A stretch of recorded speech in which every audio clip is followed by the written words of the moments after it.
It's time for the Rick Smith Show. Now, here is the voice of the working class, Rick Smith.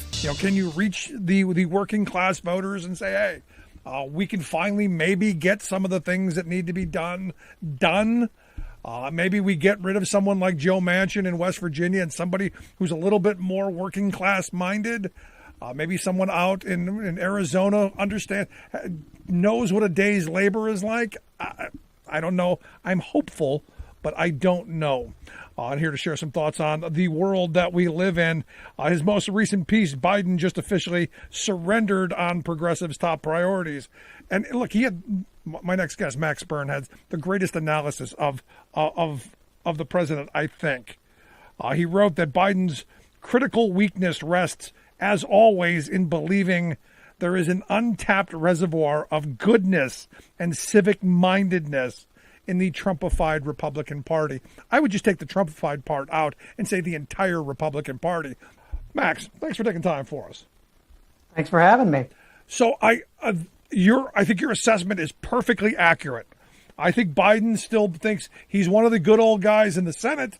I think he thinks that these are the same people that he served with 10 years ago.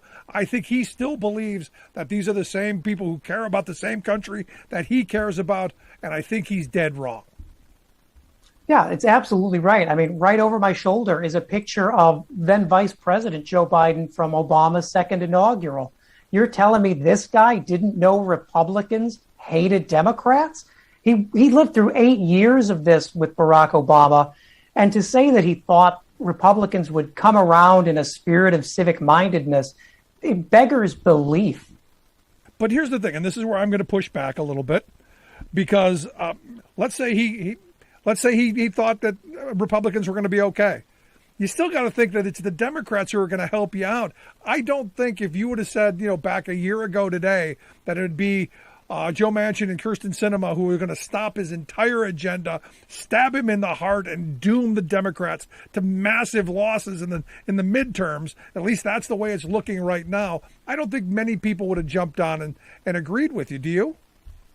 Well, I think Manchin has always been pretty clear about what he thought, at least as far back as 2020. Prior to that, he actually wanted to amend the filibuster. So, the money was just too good in obstruction, I guess.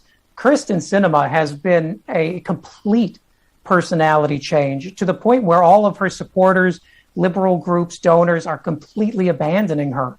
And I don't know how we could have planned for the Sinema effect.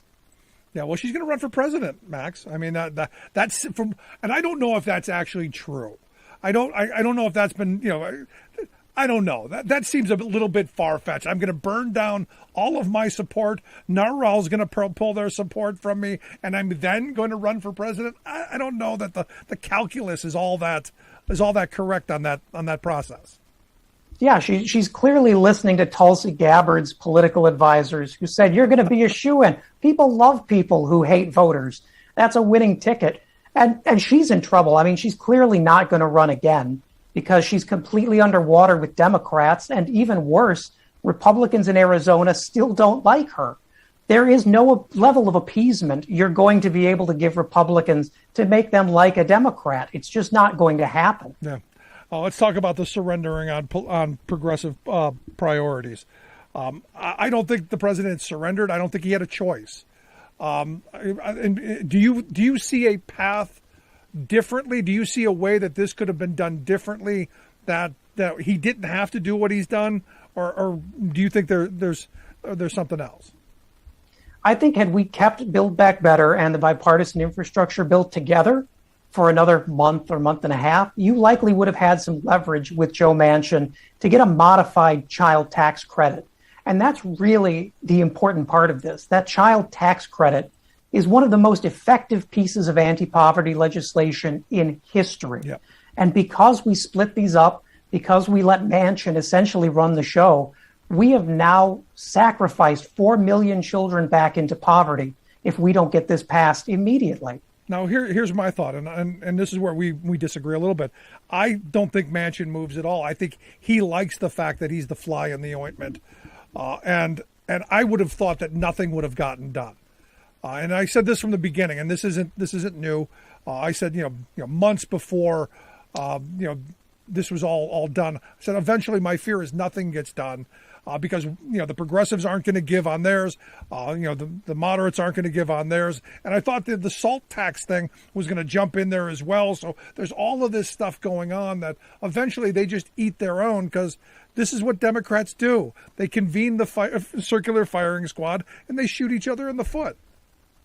Well, with Joe Manchin, it can sort of be like looking for cracks in the ice, and I rarely have disagreed with you, but I will say when progressives stood their ground on the bipartisan infrastructure bill and threatened to tank it, they got Joe Manchin to name a number for Build Back Better. They got Joe Manchin to enter into the discussion. So we see when we put a lot of pressure and a lot of heat on Joe Manchin that he will come to the table and start talking. Now we're just so afraid to put heat on him that he's not going to come to the table in any circumstance. I disagree. I don't disagree. He put a number on it. They even put a time frame on it, and that was when was that? That was a while ago. That was a different world. It was a different world. It's time for the Rick Smith Show. Now, here is the voice of the working class, Rick Smith.